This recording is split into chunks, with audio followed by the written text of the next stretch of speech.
Mira, si te parece, dejamos esta noticia para la semana que viene, la vamos a seguir desarrollando también ya con Sergio Orozco, acá presente seguramente, y Emanuel García, a quienes les mandamos un saludo, porque estamos en comunicación con Ana. Ana es personal de la salud, trabaja con algunas cuestiones muy delicadas, así que nos vamos a presentar. Ana, ¿cómo estás? Muy buenas tardes. Brian Williams y Bruno Sansi de este lado. ¿Cómo estás? Hola, ¿qué tal? Buenas tardes. Muchas gracias por el espacio. Me presento, si les parece. Yo soy Ana. Pertenezco a Manada. Manada no es ni una asociación ni una organización, es simplemente una agrupación que nace de un grupo de mamás y papás. Había un papá en ese momento muy pequeñito, que nos fuimos agrupando porque teníamos nuestras hijas, mujeres en su totalidad. De un día para el otro dijeron que se sentían varones. A eso se le llama disforia de género de rápido inicio. Esto se formó en el año 2022, éramos un grupo pequeñito de 9, y bueno, a partir de una nota que sale en Infobae, donde nosotras, las mamás y un papá, damos testimonio, o sea, de nuestra historia, de nuestras hijas que nunca habían manifestado disforia de género. A partir de ese momento se crea un grupo, o sea, al final de la nota sale el mail de Manada. Manada es Madres de Adolescentes y Niñas con Disforia Acelerada, eso es lo que significa Manada. Ajá. A partir de ese momento sale una nota en Infobae, allí está nuestro mail, y ese día, que fue un 5 de agosto del 2023, tuvimos un aluvión, porque realmente fue un aluvión de padres, madres y familias que empezaron a escribirnos, que nos contaban que sus hijas, en el 90% de los casos, también habían manifestado esto, que nunca habían tenido problemas con su género, y salen diciendo que se sentían hombres. Y a partir de ese momento tuvimos que crear un grupo, un chat, en el cual agrupamos, han pasado ya por este chat más de 300 familias, y han participado también familias de más de 14 países. Esta es la historia de el inicio de Manada. Así se conformó Manada. Y contame qué edad. Así se formó Manada. ¿Y qué edad? Hoy en día es el único chat, creemos que en el mundo, que funciona para contención de padres, para información, y también, o sea, se brindan siempre en forma gratuita charlas que nos proveen, que nos ayudan psicólogos o psiquiatras que están en el tema. También tenemos testimonios de personas transgénero que alientan a los padres en esta lucha, que siempre aclaramos, Manada no es una agrupación, no tiene fines políticos, no tiene fines económicos, no existe, o sea, no se habla ni de política ni de religión. Manada es otra cosa, no somos transfóbicos, mucho menos homofóbicos, pero sí estamos en la lucha de ver de qué va, de dónde viene esto. Está bien, Ana, una cosita nomás para que la gente sepa, el mail de ustedes es manada.ar@gmail.com, ¿cierto? manada.ar@gmail.com. Y lo que vos me contás, Ana, es sus hijas adolescentes que deciden transicionar. Obviamente hay una ley de identidad de género en Argentina que permite comenzar esa transición de forma temprana, y mediante la cuestión hormonal, ¿no? Ustedes tienen, si bien no están en contra de los derechos de que una persona cambie de género, no solamente porque es ilegal, sino es su voluntad, sí están en contra de que si esa persona es menor de edad no tenga la atención psicológica y psiquiátrica necesaria que le garantice que después no se va a arrepentir o que a veces no hay vuelta atrás. Tal cual. Nuestro Código Civil y Comercial, la reforma del Código Civil y Comercial del año 2015, dice que las personas de más de 16 años son adultos, motivo por el cual ellos solo pueden, o sea, con solo firmar un consentimiento informado, se pueden hormonizar. Imagínate que un chico o una chica con tan solo 16 años, que hasta hay que firmarle un permiso para un viaje o para un campamento, pueda decidir cosas tan serias como la hormonización. A mí me gustaría un poquito, ya que trabajo en salud, hablar un poquito de las consecuencias, ¿no? Porque la verdad que se los alienta a los chicos en esta carrera de hormonizarse o de las cirugías de afirmación, así son llamadas, no les advierten el daño irreversible que pueden hacerle a su cuerpo, cosas que no van a volver para atrás. ¿Y en qué consistiría ese daño, Ana?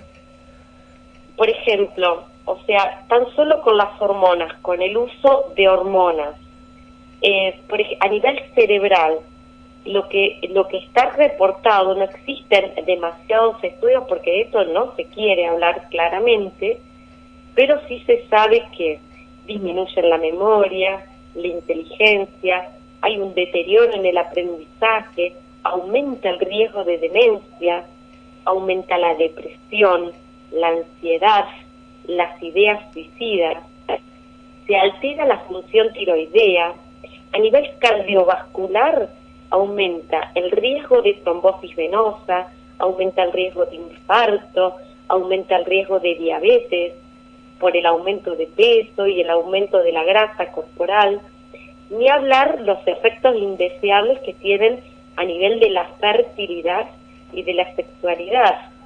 El tema de la infertilidad es un daño irreversible. Por ejemplo, las chicas que usan testosterona les provoca atrofia vaginal, motivo por el cual, imagínate lo que significa eso en relación al placer sexual.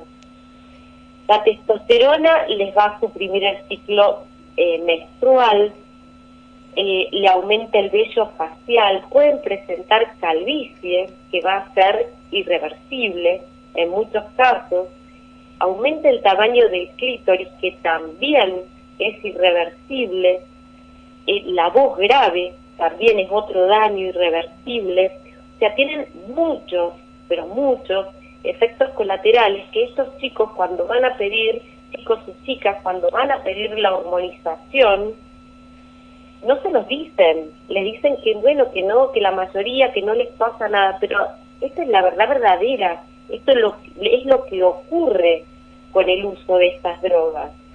O sea, muy lejos de no tener efectos indeseables, los tienen, son muchos y son irreversibles. Y a los padres, muchas veces los padres por miedo acompañan a los hijos en esta transición médica, hormonal o quirúrgica. El tema es que probablemente no tienen conocimiento o escuchan una sola campana de lo que les puede llegar a ocurrir a sus hijos en un futuro. ¿Se entiende? A ver, sí, es interesante lo que estás diciendo y un poco novedoso que se hable de esto. Le recuerdo a nuestra audiencia del U20, estamos hablando con Ana, con la mamá de una chica que decidió transicionar y tenemos algunos mensajes acá, Brian, que están llegando. Sí, nos están llegando. Dice: hola Radio Chubut, muchas gracias por visibilizar este movimiento, con lo cual estamos también ayudando un poco. ¿Mandan el mail de Manada también? Sí. Manada. manada.ar@gmail.com. Tal cual. También están escribiendo la radio de Chubut. Estoy escuchando a Ana, los felicito por dar espacio a estas voces. Es necesario revisar la ley de género en menores porque los daños psíquicos y físicos son enormes y en su mayoría irreversible, que es lo que vos decías. Dice, los padres somos anulados por la ley, no nos dejan protegerlos, es terrible, dice un mensaje. Y el otro, si podés repetir el Código Civil y Comercial, por favor, Ana, están diciendo. Sí, no sé exactamente cuál es el número del artículo, ¿no? Pero el Código Civil y Comercial del año 2015, la reforma, dice que los chicos de 16 años, tan solo confirmar un consentimiento informado, se pueden hormonizar. Eso es lo que dice el Código Civil. Son considerados como adultos. Y ustedes cuando...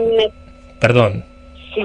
Sí, ustedes cuando se juntan como manada, como organización, comparten los problemas que tienen sus hijas, sus hijos, cómo funciona la cosa, y decime eso de lo irreversible, me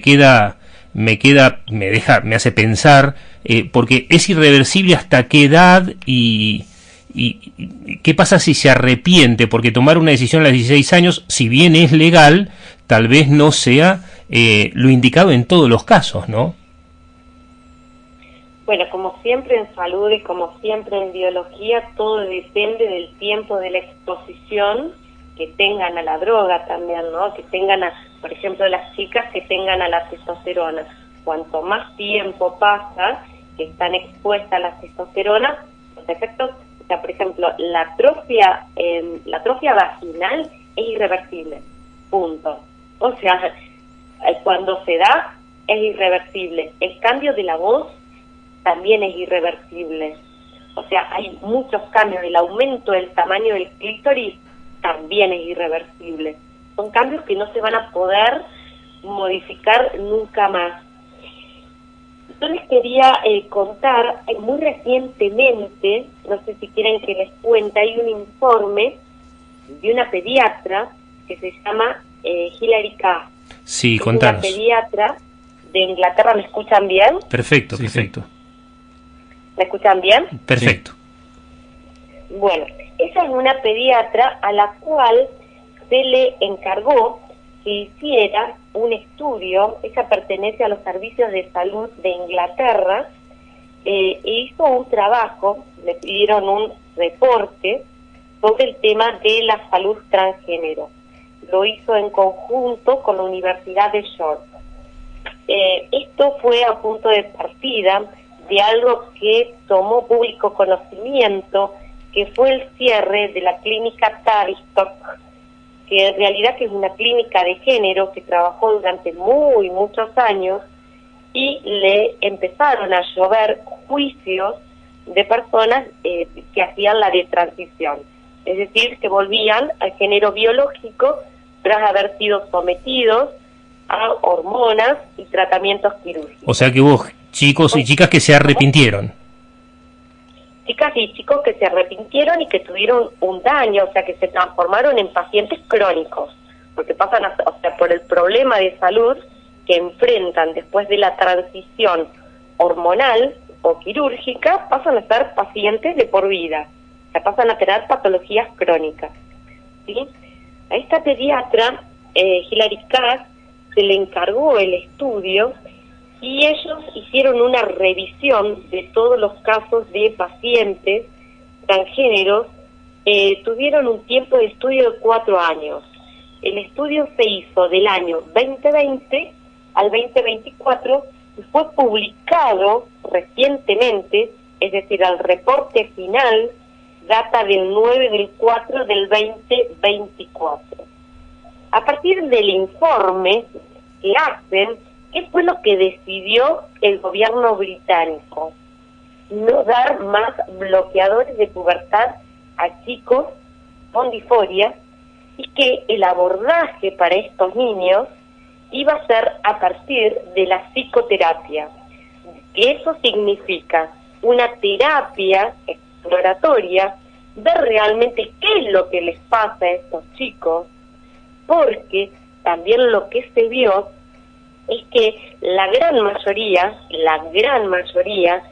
de niños y jóvenes adultos tenían otros problemas, otros trastornos psicológicos y psiquiátricos, como por ejemplo trastornos de espectro autista, depresión, ansiedad, trastornos de personalidad múltiple, trastornos límite de personalidad, trastornos de la conducta alimentaria, es decir, eran personas, niños o adultos jóvenes que claramente padecían en el 90% de los casos otra problemática, y que la transición tanto médica como quirúrgica no ayudó a solucionar los problemas que tenían. O sea que nos estás diciendo, Ana, que esta investigación arroja que una gran cantidad, una inmensa mayoría de los adolescentes que quieren transicionar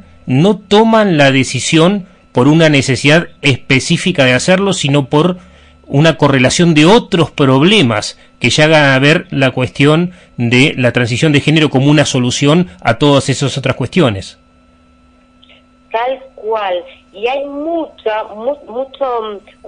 bibliografía científica, estudios serios que hablan entre la asociación de disforia de género y trastorno de espectro autista, ¿sí? O sea, chicos o chicas que han transicionado y que muy a la larga, alrededor de los 30 años, tienen un buen diagnóstico y pueden explicar la disforia de género porque pertenecían al trastorno de espectro autista. Perdón que se me va la voz. Sí, está bien. No, recordarle nomás a la audiencia que estamos hablando con Ana, mamá de Manada, una asociación de madres cuyos hijos decidieron cambiar de género. Te cuento que nos están entrando un montón de mensajes que probablemente ni siquiera podamos ponerlos en el aire.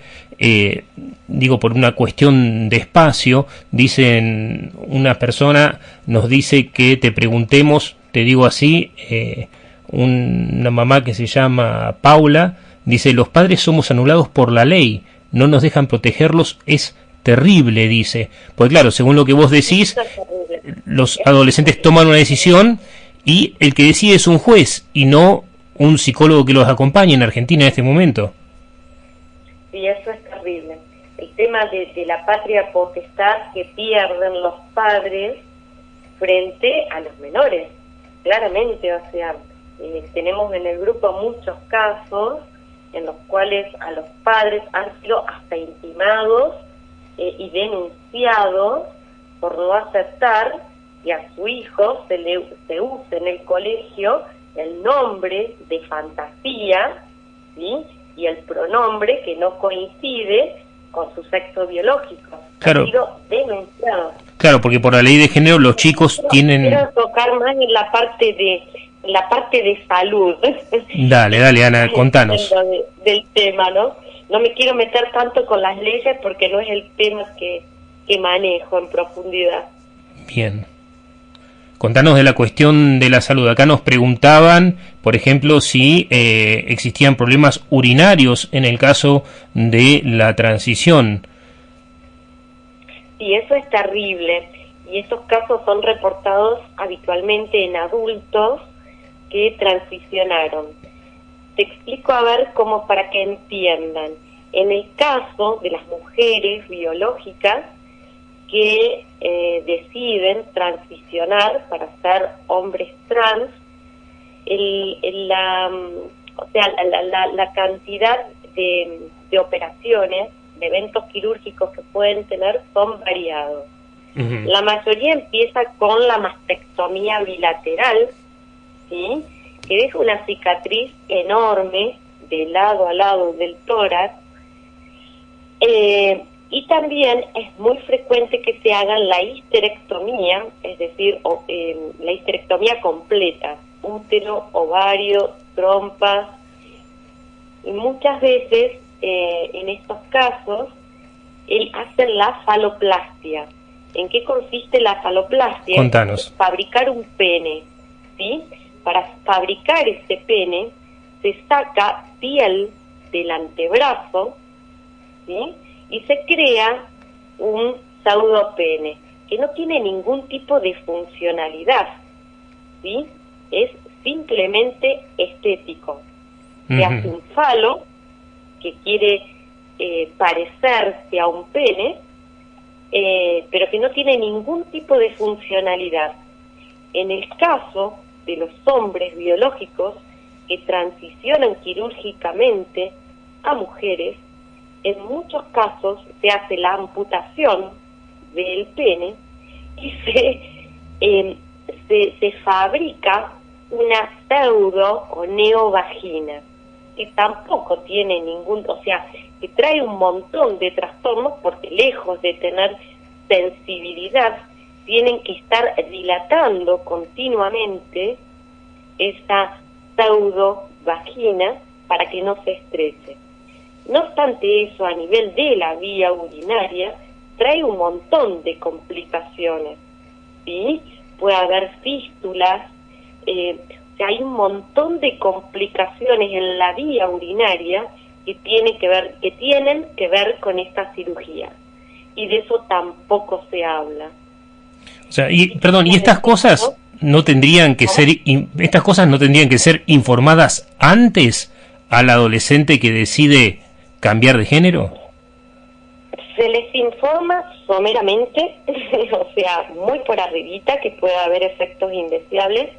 La cuestión es que no existen estudios serios a largo plazo donde se reporten todas estas complicaciones. Justamente por eso también se hizo este informe CAS, que habla sobre todo del uso de bloqueadores de pubertad en niños.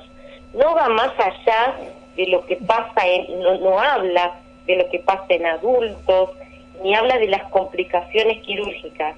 Hay que andar buscando demasiada bibliografía que obviamente los grupos activistas no muestran o niegan como para enterarse de estas cosas. Y cuando vos decís en niños, Ana, ¿de qué edades estamos hablando? Porque recién me imaginé que hablábamos de chicos de 16 años. No, en los chicos más de 16 años directamente van hormonas cruzadas, o sea, el uso de testosterona para las chicas biológicas y el uso de estrógenos para los varones biológicos. Cuando hablamos de niños con bloqueadores ¿qué es un bloqueador de pubertad?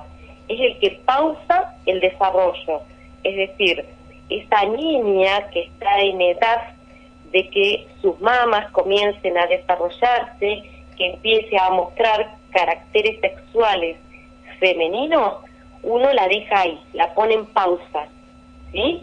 Lo mismo para el varón, empieza a determinar características sexuales masculinas, los pones en pausa, siguen siendo niñitos, y usás el bloqueador de pubertad hasta tanto tenga 14, 15 años y pueda empezar a usar la hormona cruzada correspondiente.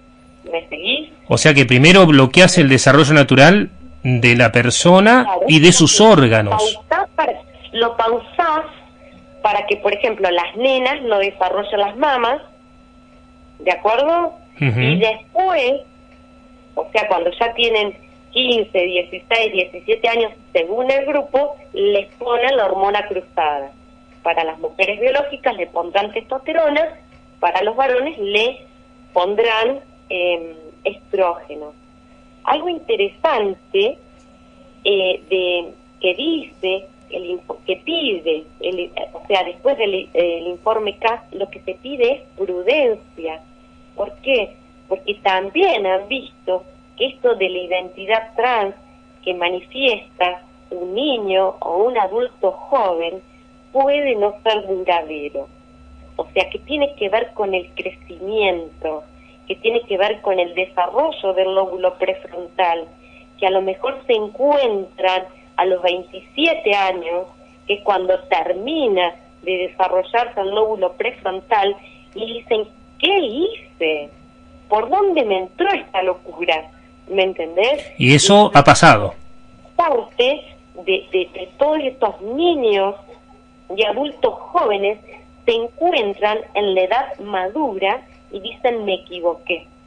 Y para eso estamos los padres diciéndole, o sea, o sea, con todo el amor que te tengo, no voy a permitir que toques tu cuerpo.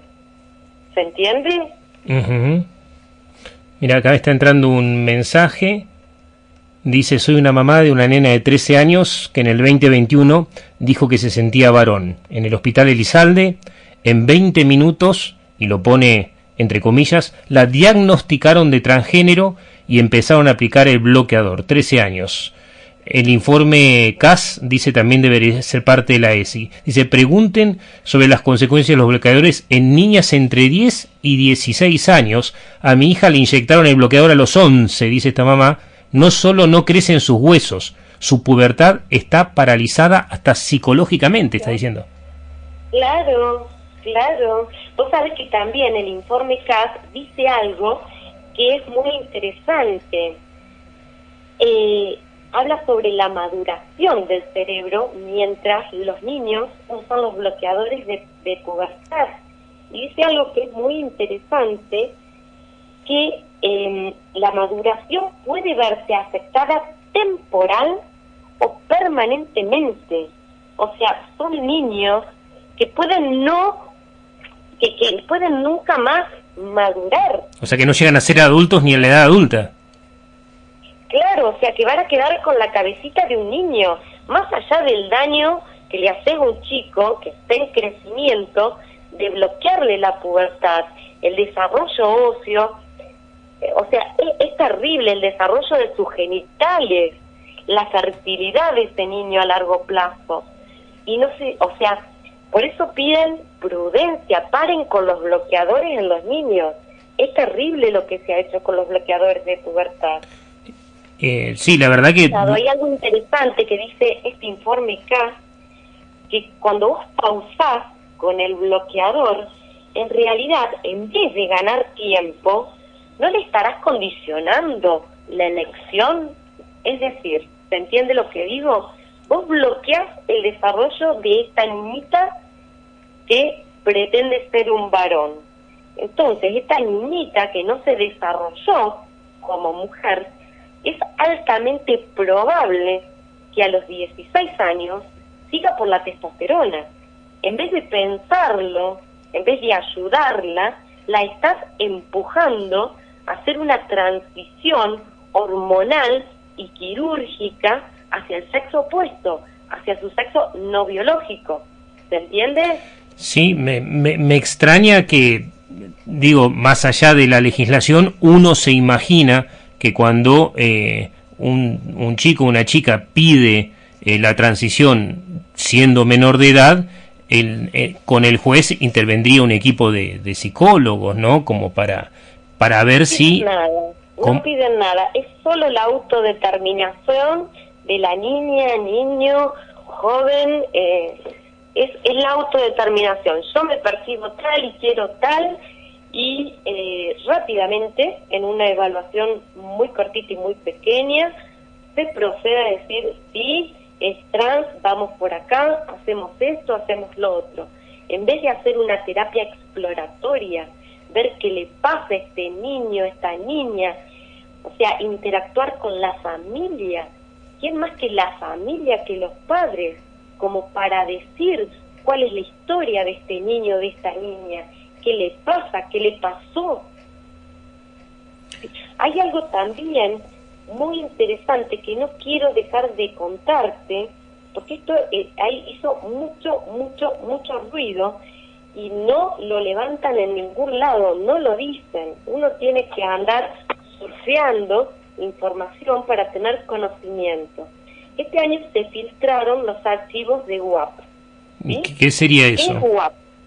UAP con las siglas WPTAH. UAP es la Asociación Internacional de Atención Médica para la Salud Transgénero. ¿Sí? Sí. Estos archivos ¿qué es lo que dicen? Son documentos internos que se filtraron del chat interno de esta asociación y fueron recogidos entre el año 2021 y 2024. ¿Qué revelan estos archivos? Revelan una improvisación médica, revelan que desconocían los efectos a largo plazo de los tratamientos hormonales y quirúrgicos que se estaban administrando, y lo peor de lo peor es que eran conscientes que los niños y adolescentes tratados no estaban en condiciones de dar un consentimiento informado, y eso se debía a los trastornos psicológicos o psiquiátricos previos que los chicos padecían, lo cual es un horror, porque estuvieron impulsando transiciones hormonales y quirúrgicas en menores que con procedimientos experimentales que fueron desgarradores, y de esa forma crearon personas con cuerpos asexuados, ¿sí? Y otra cosa que se revela en estos archivos que fueron filtrados es que están controlados por ideólogos de género. Los médicos reconocen efectos devastadores y permanentes y concluyen en que realizaron una destrucción quirúrgica de estas personas. Una destrucción quirúrgica. Destrucción quirúrgica a partir de procedimientos pseudocientíficos en genitales sanos en personas vulnerables. Esto es aterrador. En Estados Unidos, si vos ves, por ejemplo, el mapa de las clínicas transgénero que existían hace 15 años y ves las clínicas transgénero que existen en la actualidad, te querés morir, porque te das cuenta que hay una industria que está impulsando esto. Hay farmacéuticas, que hay clínicas quirúrgicas, que hay todo un negocio atrás de esto. Es impresionante, Ana. Mira, no, discúlpame, nos quedan 2 minutos y Brian tiene una pregunta para hacerte. Brian Williams aquí. Hola, Ana, ¿qué tal? Hola, ¿qué tal? Sí, quería preguntar entonces, ante tan clara evidencia y en el ámbito nacional, Manada, ¿qué propone entonces? Un cambio, ¿qué cambio propone justamente en nuestro Código Civil? Sí, Manada está atrás, o sea, obviamente nos estamos moviendo mucho, está atrás la reforma de la ley, para que los padres no pierdan la patria potestad, o sea, para que los padres participen en esto. No hay nada más puro que el amor de los padres. No hay persona que pueda conocer más a su hijo que los padres. En un colegio te denuncian porque vos no aceptás el nombre de fantasía que quiere usar tu hijo. Es tremendo. Bueno, Manada, si bien nos acompañamos, nos damos ciertos consejos y lineamientos para acompañar a padres que transitan esta historia, también va tras la reforma de la ley de género. No se olviden que en Manada están participando familias de 14 países. ¿Sí? Y hay algo que es interesante, nosotros hicimos una encuesta en Manada y tiene mucha similitud con el informe de CAS. En el informe CAS dice que es desproporcionado el número de mujeres con disforia de género de rápido inicio, ¿sí? Que es la disforia que aparece de momento a otro. Y en Manada recopilamos datos, se hicieron encuestas y para nosotros el 90.8% eran mujeres biológicas con disforia de género de rápido inicio. Es decir, que la encuesta que hace Manada, aún con un número mucho más pequeño, con una población más pequeña, coincide por completo con el informe CAS. Es impresionante lo que nos contás, Ana. hoy se nos acabó el tiempo, lamentablemente. Arrancamos un poquito más tarde el programa, pero si te parece, dentro de algunas semanas volvemos a comunicarnos y volvemos a contarle a la gente de qué se trata Manada y si hubo nuevos informes o alguna respuesta de algún legislador o de la sociedad ante esta situación en la que ustedes piden, ¿no?, una modificación. Ahí decían que era el artículo 26 del Código Civil 2015, Brian. Sí, la ley de identidad de género. Ya te digo, es la 26743 que fue sancionada el 9 de mayo del 2012. Ahí está. Y habilita a los menores a la hormonización, incluso a la cirugía. Bueno, muchísimas gracias, Ana. Nos encontramos en otra ocasión, si te parece. Tuvimos muchísimos mensajes, algunos los hemos leído, no los hemos puesto en aire. Vi que mandó gente de diferentes lugares del país por las características de los celulares, así que evidentemente es una cuestión que sintonizaron LU20 Radio Chubut y están participando en estas cuestiones. Así que muchísimas gracias. Mucho gusto y a la espera de que nos vuelvan a llamar y que nos den un espacio para contarles qué va haciendo Manada. Así lo haremos. Muchísimas gracias. Ana, mamá de Manada. Así es, Brian, se nos acabó el programa, nos dice nuestro queridísimo Lucho Santana que nos vamos. ¿Qué cuestión, Tremenda, muy, pero muy interesante. Me parece que hemos agitado un avispero, pero ¿te parece? En una buena manera. Sí, pero bueno, lo importante de la democracia es contribuir a las discusiones, y yo creo que las discusiones deben darse. Muchas gracias, Lucho Santana. Nos encontramos el próximo sábado, Dios mediante.